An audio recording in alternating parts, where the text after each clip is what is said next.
Hello, this is Dr. Darlinda McTuck, and I would like to welcome you to the online EDA620 course.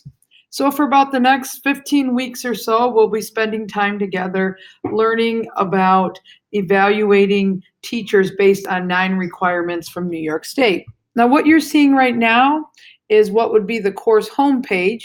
And as you can see up here, you have a navigation bar where you can click on different items.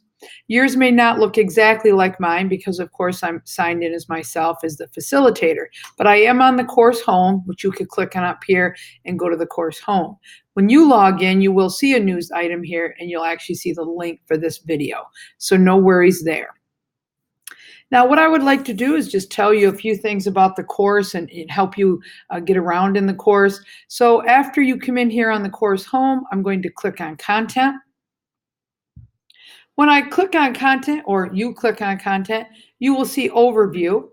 If you click on the overview, you can read a little bit of information here. This is where you can actually click and see those 9 requirements I was just talking about with teacher evaluations right here, which is what this entire course is based upon.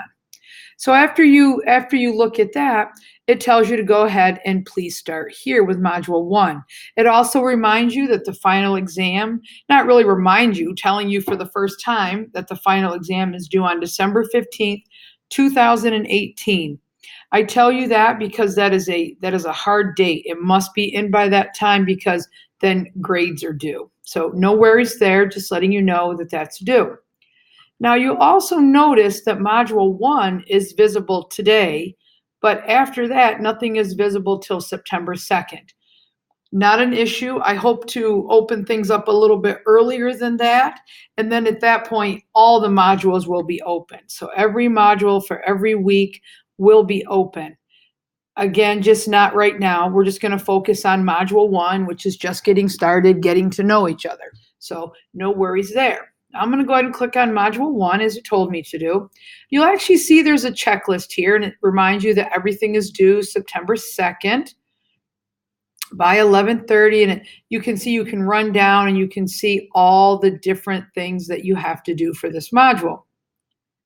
Now, when you go back here, you will notice it tells you to read the course syllabus. I already sent you a copy of that, but you may read that.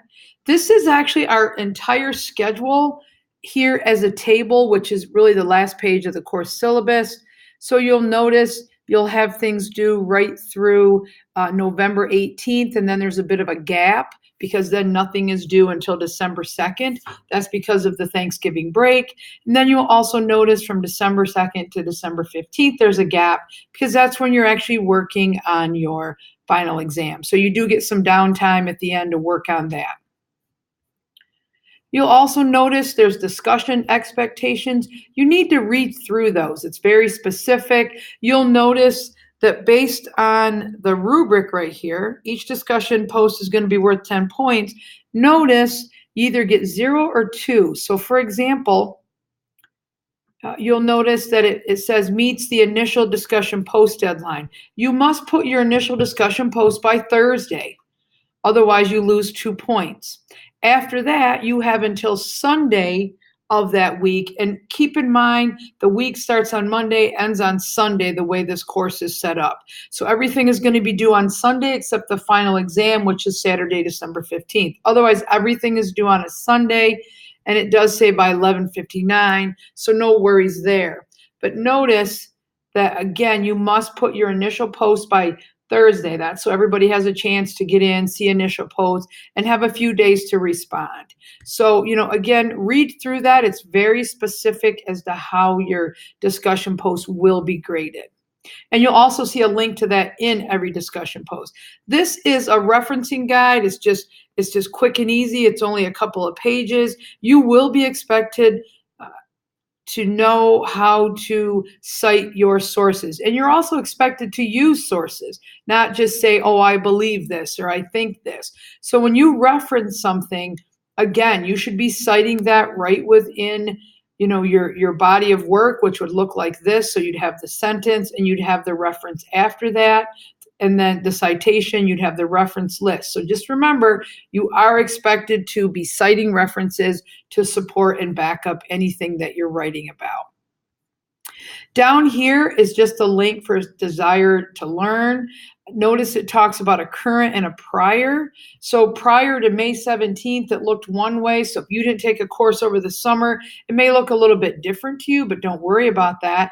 Just go ahead and look at the current help area right there to help you get through some things. Or you can certainly send me questions.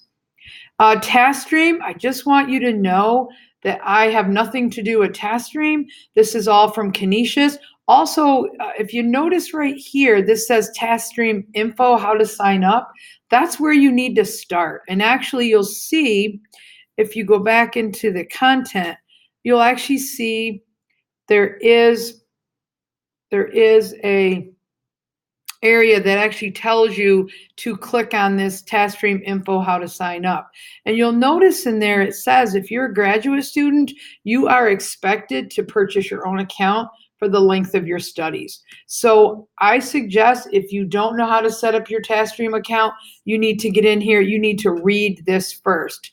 And also, what's going to happen is you must set up your Task Stream account in the first week or by September 2nd. If you do not, you either get 20 points for setting it up or having it set up, or you lose 20 points. So again, that needs to be done because you must turn in an assignment in week 6 and then your final exam. So let's just get that set up so no one's worrying about that. This right here is something called the Remind app. What happens is you just sign up for it, and if you click on this, you'll actually see instructions for doing that. There's a code, and then we can exchange messages back and forth on phones without ever exchanging phone numbers. So I can send a message to the whole class, or we can go privately one-on-one.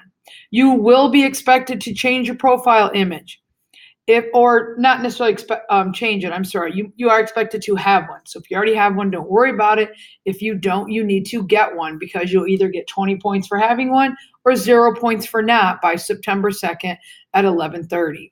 Now, if you need help with that, if you click on this profile image as instructed there's actually a little video you can click on and it takes you through changing that. So again, 0 points for not doing it or 20 points for doing it. And then notice you have an introduction discussion. You must complete that. And that is the end of week 1. So remember, right now you'll have access to week 1, but very soon, no later than September 2nd, you will have access to everything for the rest of the course. So again, I wish you the best as you go through this learning journey. Contact me with any questions via email, or once you sign up for the Remind app, you can send it that way. So thanks again and happy learning.